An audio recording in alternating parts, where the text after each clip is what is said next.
Comment l'âme exalte-t-elle le Seigneur?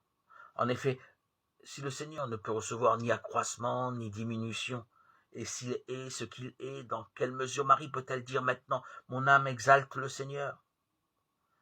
Si je considère que le Seigneur, notre Sauveur, est l'image du Dieu invisible, Colossiens 1,15, et si je vois que mon âme est faite à l'image du Créateur, Genèse 1,27, pour être image de l'image, mon âme, en effet, n'est pas expressément l'image de Dieu, mais elle a été créée à la ressemblance de la première image.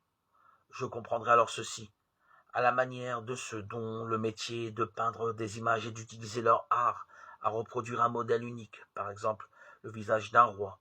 Chacun de nous transforme son âme à l'image du Christ et trace de lui une image plus ou moins grande, tantôt délavée ou ternie, tantôt claire et lumineuse, répondant à l'original. Lors donc que j'aurai fait grandir l'image de l'image, c'est-à-dire mon âme, et que je l'aurai exaltée par mes œuvres, mes pensées, mes paroles, alors l'image de Dieu aura grandi et le Seigneur lui-même, dont notre âme et l'image sera exaltée. De même que le Seigneur grandit dans cette image de lui qui est en nous, de même si nous sommes pécheurs, il diminue et il décroît.